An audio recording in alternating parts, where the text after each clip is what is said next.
سچی توبہ کی شرائط، اس کی قبولیت اور اس کے اثرات۔ توبہ اللہ تعالیٰ کی بارگاہ میں ایک عظیم الشان مبارک فعل ہے کہ بندہ اپنے گناہوں، برائیوں اور نافرمانیوں سے شرمندہ اور تائب ہو کر اس کی بندگی اختیار کرنا چاہتا ہے۔ حقیقت میں توبہ وہی ہے جو زبان سے ادا ہو کر قلب و روح کی گہرائیوں میں اتر جائے اور بندے کی باقی ماندہ زندگی کے ماہ و سال کی کایا پلٹ کر رکھ دے۔ حقیقی توبہ کے باعث تائب کی تمام لغزشیں، کوتاہیاں اور تمام گناہ خواہ صغیرہ ہوں یا کبیرہ مٹ جاتے ہیں جیسے وہ ابھی پیدا ہوا ہے۔ عمومی طور پر توبہ کی کچھ شرائط ہیں جن پر عمل پیرا ہو کر انسان سچی توبہ کی برکات سے دائمی طور پر مستفیض ہو سکتا ہے۔ ندامت و شرمندگی، ترک گناہ میں معصیت، توبہ پر پختہ رہنے کا عزم، اصلاح احوال، اخلاص۔ ان شرائط کی تفصیل یہ ہے۔ ندامت و شرمندگی، توبہ کی پہلی اور بنیادی شرط یہ ہے کہ انسان اپنے برے طور طریقوں اور اعمال پر شدید پشیمانی اور شرمندگی محسوس کرے۔ یہ ندامت دراصل برے کاموں سے کنارہ کشی کی طرف پہلا قدم ہے۔ ندامت کے صحیح ہونے کی علامت میں دل کا نرم ہو جانا اور کثرت سے آنسوؤں کا جاری ہونا ہے، کیونکہ جب دل کو اللہ اور اللہ کے محبوب نبی کریم صلی اللہ علیہ وآلہ وسلم کی ناراضگی کا احساس جکڑ لیتا ہے اور اس پر عذاب کا خوف طاری ہو جاتا ہے تو یہ گریہ زاری کرنے والا اور غم زدہ ہو جاتا ہے۔ اسی لیے نبی پاک صلی اللہ علیہ وآلہ وسلم کا فرمان عالی شان ہے، ندامت ہی توبہ ہے۔ انسان اخلاص کے ساتھ حقیقی ندامت کے طفیل ایک ہی قدم میں مغفرت کی منزل پا لیتا ہے۔ جمہور محققین کے نزدیک خالص ندامت ہی توبہ کی اصل ہے، اور یہ اللہ تعالیٰ کی توفیق کے بغیر ممکن ہی نہیں۔ جب بندہ مولا کی توفیق سے اپنے اعمال پر غور کرتا ہے تو اسے اپنے کیے ہوئے برے افعال پر افسوس ہوتا ہے، جس سے ندامت جنم لیتی ہے۔ جب کسی سے محبت کا قلبی تعلق قائم ہو جائے تو اس کی نافرمانی کرنے سے شرم آتی ہے۔ یہی شرم و حیا بندے کو توبہ کے دروازے پر لے جاتی ہے۔ حقیقی ندامت کی نشانی یہ ہے کہ دل میں رقت آ جائے اور آنکھوں سے آنسو جاری ہو جائیں۔ حضرت عمر فاروق رضی اللہ تعالیٰ عنہ نے فرمایا، توبہ کرنے والوں کے پاس بیٹھا کرو، اس لیے کہ ان کے دل سب سے زیادہ رقیق ہوتے ہیں، تاکہ ان کی صحبت سے تمہیں بھی رقت نصیب ہو جائے۔ ترک گناہ و معصیت، توبہ کے عمل میں داخل ہونے کا یہ پہلا قدم ہے کہ انسان ندامت محسوس کرتے ہوئے ہر قسم کے گناہ سے کنارہ کش ہو جائے۔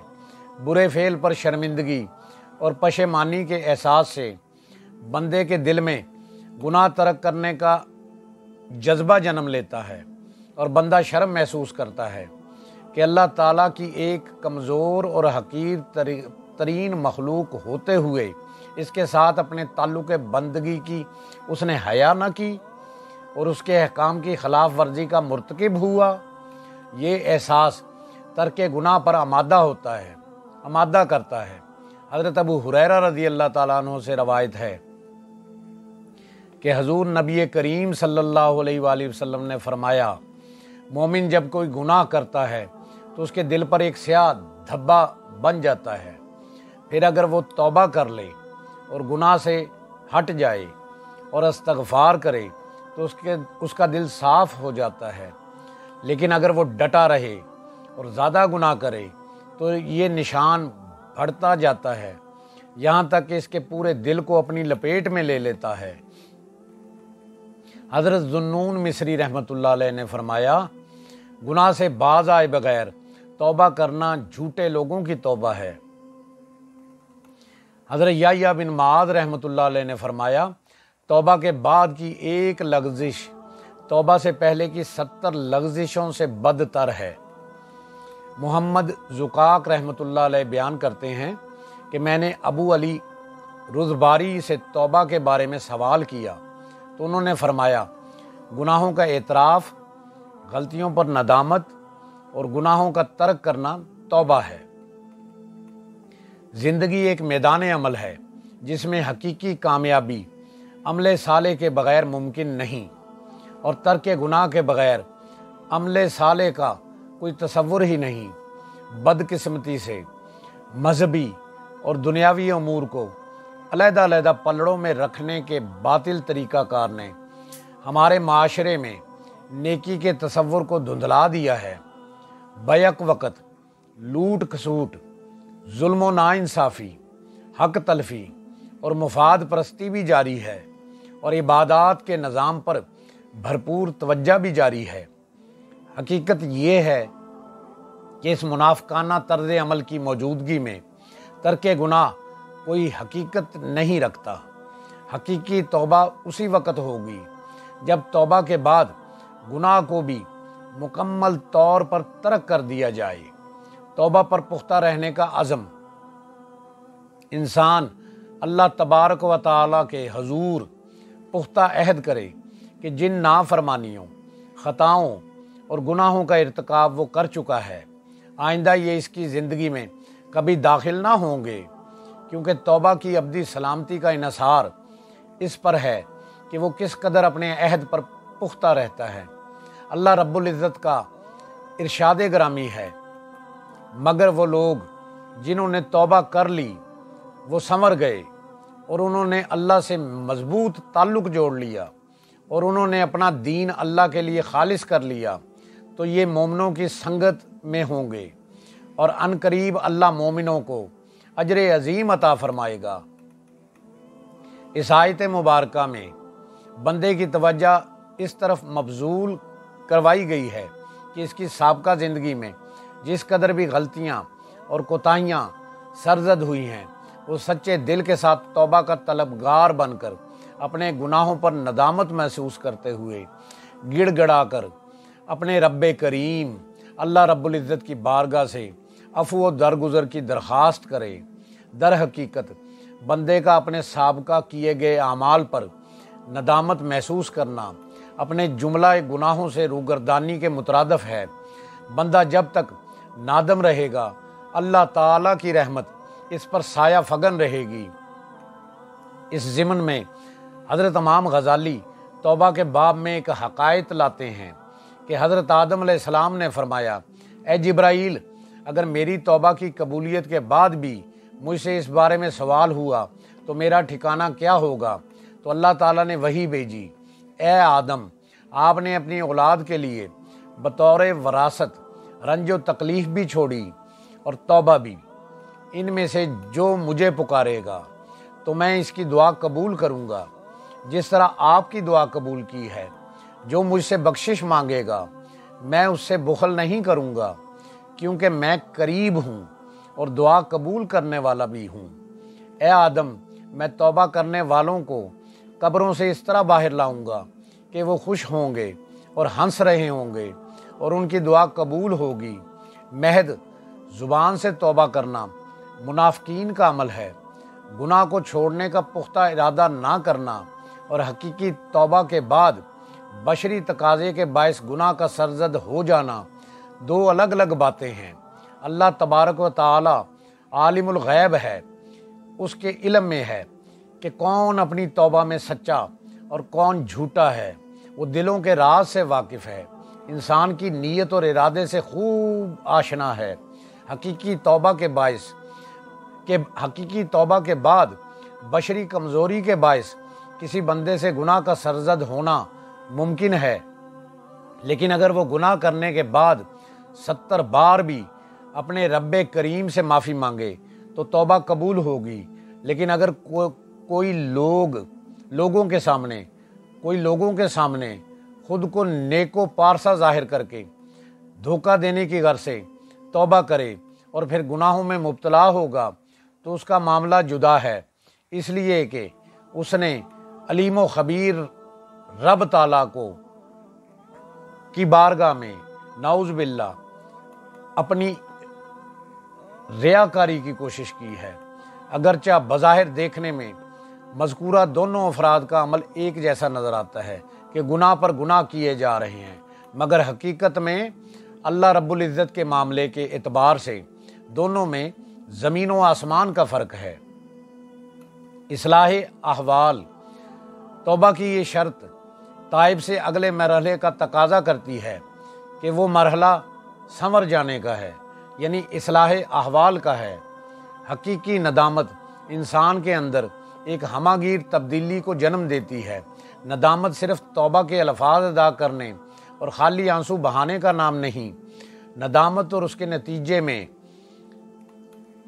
توبہ کا اختیار کر لینا اور احوال حیات کا مکمل طور پر تبدیل ہو جانا ہے۔ جب تک توبہ کرنے والا اصلاح کی فکر نہیں کرتا، وہ تائب ہی نہیں ہوتا۔ گناہوں سے شرمندگی کے باعث آنکھوں کا اشک ریز ہونا بھی قیمت پا سکتا ہے اگر اس کے نتیجے میں انسان کی زندگی سے اللہ تعالیٰ کی نافرمانی، فسق و فجور، ظلم و ناانصافی، شہوت رانی اور ہوس پرستی جیسے جملہ بد اخلاق خارج ہو جائیں اور انسان گناہوں سے یکسر پاک ہو کر اطاعت و بندگی کا پیکر بن جائے۔ توبہ کرنا کوئی معمولی فعل نہیں، یہ اللہ تعالیٰ کے محبوب بندوں کا شیوا ہے اور اللہ کے محبوب بننے کا مقام ہے، جیسے کہ خود اللہ رب العزت کا ارشاد ہے، بے شک اللہ بہت توبہ کرنے والوں سے محبت فرماتا ہے۔ حضرت ابو محمد سہل رضی اللہ تعالیٰ عنہ سے پوچھا گیا، توبہ کرنے والا اللہ تعالیٰ کا محبوب کب بنتا ہے؟ آپ نے فرمایا، جب وہ ہر اس کام سے دور ہو جائے جسے حق تعالیٰ ناپسند فرماتا ہے۔ جیسے اللہ تعالیٰ نے فرمایا، توبہ کرنے والے ہی عبادت کرنے والے ہیں۔ نافرمانوں کی صحبت سے اجتناب کیا جائے۔ تائب کو ہر وقت اپنے نفس کا محاسبہ کرتے رہنا چاہیے، کسی گناہ کو بھی کبھی معمولی خیال نہ کرے اور فضول کاموں سے الگ رہے۔ جس گناہ سے توبہ کی اور اس کو کچھ اس طرح یاد رکھے کہ اس گناہ کا احساس اسے پریشان رکھے تاکہ آداب زندگی بجا لاتا رہے اور کبھی بھی اس کی حلاوت محسوس نہ کرے بلکہ اس کی کڑواہٹ محسوس کرے اور اس سے سخت نفرت کرے۔ حقوق العباد میں سے اگر کسی سے ناانصافی یا ظلم کر بیٹھے تو اولاً اس کے حقوق ادا کرے، اور اگر یہ توفیق نہیں پاتا تو پھر اس سے معافی کا خواستگار ہو اور اللہ تعالیٰ سے عفو و درگزر کے لیے دست بدعا رہے۔ صحیح توبہ وہی ہے جو انسان کے شب و روز، افعال و اعمال اور حالات و کیفیات کو یکسر بدل کے رکھ دے۔ بندہ عبادت و ریاضت کا پیکر بن جائے اور رضائے الہی کا حصول اس کی خواہشات کا مرکز و محور بن جائے۔ توبہ اپنے محبوب کے ساتھ پھر سے جڑ جانے کا نام ہے۔ گناہ نے محبت کی حرمت کو مجروح کیا تو گناہ گار احساس گناہ سے بوجھل ہو گیا، محبوب سے شرم آنے لگی، عفو و بخشش کی دعا کے لیے ہاتھ اٹھائے تو ہاتھ کانپ گئے، پھر آنکھوں سے آنسو بہہ نکلے۔ ایسی ہی توبہ مقبول ہے۔ اخلاص، توبہ میں اخلاص احساس ندامت سے جنم لینا ہے۔ توبہ میں اخلاص احساس ندامت سے جنم لیتا ہے۔ گناہ پر شرمندگی اور پشیمانی جتنی زیادہ ہوگی، توبہ اتنی ہی خالص ہوگی۔ گویا توبہ میں اخلاص کا دارومدار بندے کے اپنے من کی سچائی پر ہے۔ اخلاص اس امر کا تقاضا کرتا ہے کہ دل سے احساس ندامت کبھی زائل نہ ہو اور گناہ سے بندے کو طبعی نفرت ہو جائے۔ محض زبان سے استغفار کا ورد کرتے رہنا اور دل کا اس سے غافل رہنا یا دل میں معصیت کی حسرت کا پوشیدہ ہونا کوئی توبہ نہیں۔ توبہ کی ایک شرط یہ ہے کہ انسان اپنی زندگی اللہ کے لیے وقف کر دے۔ اس کا جینا، اس کا مرنا، مخلوق خدا کے ساتھ ملنا، برتنا، اٹھنا، بیٹھنا، چلنا، پھرنا، کمانا، خرچ کرنا اور کھانا پینا سب کا سب اللہ کے لیے ہو جائے۔ اسی حقیقت کی طرف اشارہ کرتے ہوئے اللہ رب العزت نے فرمایا، لوگوں سے کہہ دیں، سن لو، اطاعت و بندگی خالصتاً اللہ ہی کے لیے ہے۔ احادیث مبارکہ سے بھی اخلاص کی وضاحت میں ارشاد ہے۔ حضرت معاذ بن جبل رضی اللہ تعالیٰ عنہ روایت کرتے ہیں کہ حضور نبی کریم صلی اللہ علیہ وآلہ وسلم نے فرمایا، اپنے دین کو خالص کرو، تھوڑا عمل بھی کافی ہوگا۔ صرف اللہ تعالیٰ کے لیے عبادت و بندگی کا بجا لانا اخلاص ہے۔ حدیث قدسی ہے کہ اللہ رب العزت نے فرمایا، اخلاص میرے رازوں میں سے ایک راز ہے، اسے میں اس بندے کے دل میں رکھتا ہوں جس سے میں محبت کرتا ہوں۔ لفظ عبادت اپنے اندر وسیع مفہوم رکھتا ہے۔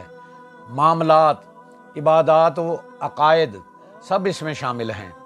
مختلف معاملات زندگی جو بظاہر دنیا داری سے متعلق نظر آتے ہیں، لیکن در حقیقت اگر یہ سب معاملات اللہ کے حکم پر عمل پیرا ہوتے ہوئے بجا لائیں اور اس سلسلے میں کوئی ذاتی غرض پیش نظر نہ ہو، مثلا نہ مخلوق سے کسی تعریف و شہرت اور ناموری کی چاہت ہو، نہ نیک نامی اور نام نہاد بزرگی کی خواہش ہو، تو یہ سب امور دین کا حصہ قرار پائیں گے۔ چنانچہ اخلاص کی تعریف ہی یہ ہے کہ مخلوق کی نگاہوں سے اپنے فعل کو پاک رکھنا۔ اہل اخلاص کے نزدیک لوگوں کی ان کے بارے میں تعریف کرنا یا مذمت کرنا برابر ہوتا ہے۔ اپنے اعمال نہ تو ان کی نظر میں ہوتے ہیں اور نہ ہی وہ ان سے کسی اجر و ثواب کے خواہش مند ہوتے ہیں۔ الغرض اخلاص صرف اللہ تعالیٰ کے لیے فعل کو انجام دینا ہے۔ کسی سائل نے حضرت سہل رضی اللہ تعالیٰ عنہ سے دریافت کیا، نفس پر کون سی چیز سب سے زیادہ گراں ہے؟ تو فرمایا، اخلاص، یعنی اپنے ہر فعل کو اللہ تعالیٰ کے لیے خالص کر لینا، کیونکہ اس میں نفس کا کوئی حصہ نہیں ہوتا۔ جو شخص صاحب اخلاص ہو جاتا ہے وہ صرف خالق کا نیاز مند ہوتا ہے، اور وہ یہ پسند نہیں کرتا کہ لوگ اس کی ذرا بر بھی نیکی سے بھی آگاہ ہوں اور اس کی تعریف کریں، اور نہ ہی اس کا اس بات سے کوئی تعلق ہوتا ہے کہ لوگ اس کے بارے میں کیا کہیں گے، بلکہ وہ اپنا ہر عمل صرف اور صرف اللہ کی رضا کے لیے سر انجام دیتا ہے۔